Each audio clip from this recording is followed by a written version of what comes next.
اللہ علی النبی الأمی وآلہ وبارک وسلم صلاۃ وسلام علیک یا رسول اللہ صلی اللہ تعالی علیہ وسلم۔ اسلام میں پہلی ہجرت حبشہ کی طرف ہوئی۔ جن حضرات نے یہ ہجرت فرمائی ان کی قیادت حضرت عثمان غنی رضی اللہ عنہ کر رہے تھے۔ اس قافلے میں حضرت جعفر بن ابی طالب بھی شامل تھے۔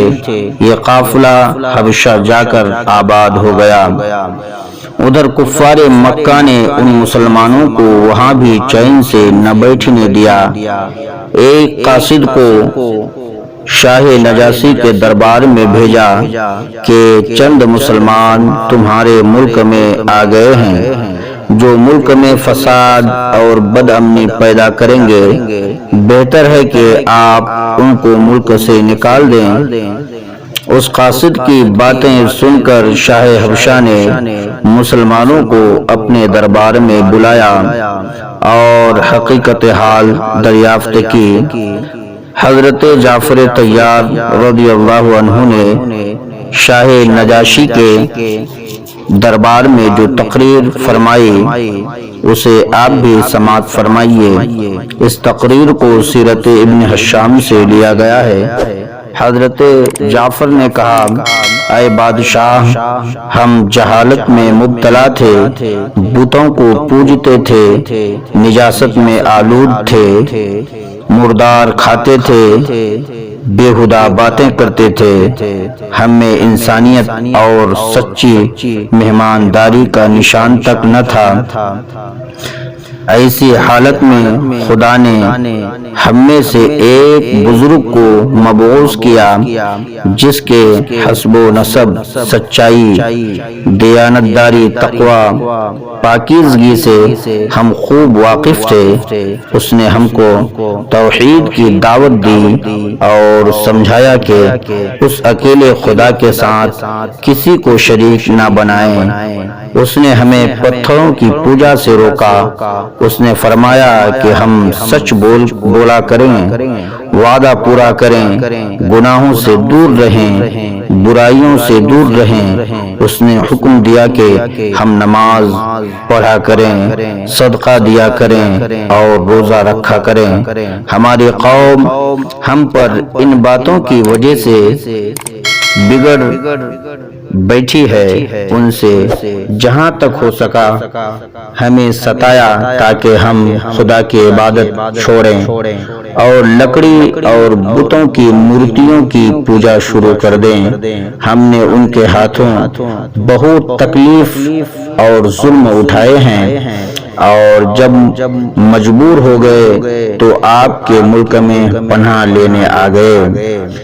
شاہ نجاشی نے یہ تقریر سن کر کہا کہ مجھے وہ کتاب سنائیے جو تمہارے رسول پر اتری ہے۔ حضرت جعفر طیار نے بھرے دربار میں سورہ مریم سنانا شروع کر دی۔ ابھی چند ہی آیات پڑھی ہوں گی کہ بادشاہ رونے لگا۔ شدت گریہ سے اس نے داڑھی آنسوؤں سے تر ہو گئی۔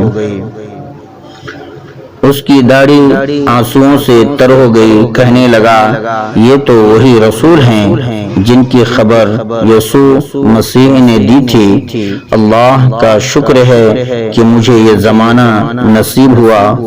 حضور، میں آپ کے رسول برحق پر ایمان لاتا ہوں۔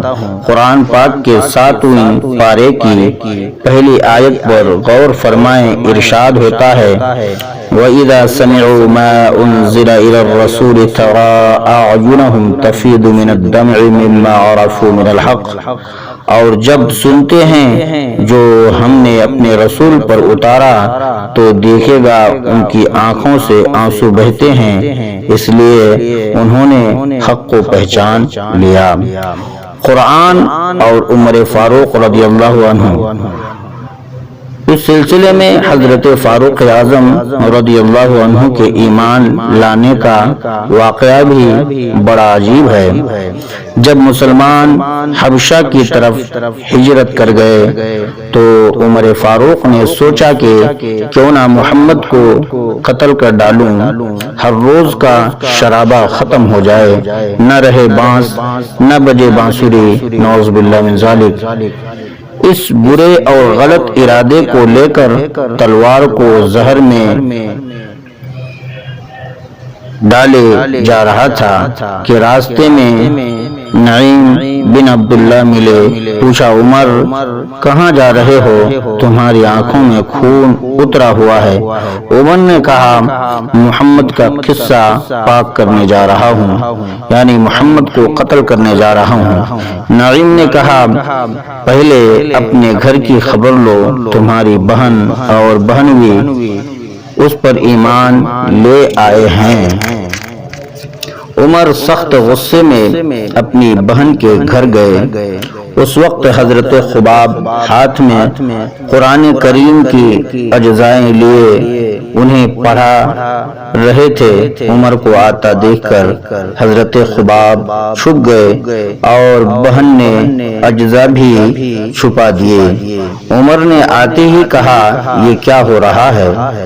بہن نے کہا، کچھ نہیں۔ عمر نے کہا، مجھے معلوم ہو چکا ہے کہ تم دونوں محمد کا دین قبول کر چکے ہو۔ یہ کہہ کر بہنوئی اور بہن کو بے تحاشا مارنا شروع کر دیا۔ ادھر سید عالم صلی اللہ تعالی علیہ وسلم کے مقدس ہاتھ بارگاہ خداوندی میں اٹھے اور آپ دعا فرما رہے تھے۔ دعا قبول ہو چکی تھی۔ عمر نے بہن کو روتی دیکھ کر کہا، اچھا لاؤ تو میں بھی وہ کلام دیکھوں جو تمہارے نبی پر اترا ہے۔ بہن نے کہا، ہمیں خطرہ ہے کہ تو اس کی بے ادبی کرے گا۔ کہا، مجھے اپنے بتوں کی قسم پڑھ کر واپس کر دوں گا۔ بہن نے کہا، اس کو پاک ہاتھ ہی چھو سکتے ہیں، لا یمسہ الا المطہرون۔ یہ باتیں سن کر حضرت خباب بھی سامنے آئے اور کہنے لگے، الحمدللہ، اللہ تعالی نے عمر کے سینے میں اسلام کی محبت ڈال دی ہے۔ عمر نے غسل کیا، پھر اجزائے قرآن کریم پڑھے تو بے اختیار آنکھوں سے آنسو بہہ نکلے، پکار اٹھے، بہن چل مجھے بارگاہ محمدی میں لے چل۔ عمر حضور علیہ السلام کی بارگاہ میں حاضر ہوئے۔ ایک صحابی نے دوڑ کر حضور علیہ السلام کی بارگاہ میں عرض کیا، یا رسول اللہ، عمر تلوار لیے آ رہا ہے۔ حضرت حمزہ بن عبد المطلب نے کہا، آنے دو، اگر کسی برے ارادے سے آیا ہے تو اسی کی تلوار سے اس کی گردن اڑا دی جائے گی۔ عمر حاضر ہوئے۔ حضور علیہ السلام نے فرمایا، عمر کیسے آئے ہو؟ عرض کیا، خدا اور اس کے رسول پر ایمان لانے۔ صحابہ نعرہ تکبیر بلند کیا اور عمر ایمان لے آئے۔ نگاہ نبی میں وہ تاثیر دیکھی، نگاہ نبی میں وہ تاثیر دیکھی، بدلتی ہزاروں کی تقدیر دیکھی۔ پھر عمر کو وہی توحیدی نشہ پلایا گیا جسے دنیا کی کوئی ترشی نہ اتار سکی۔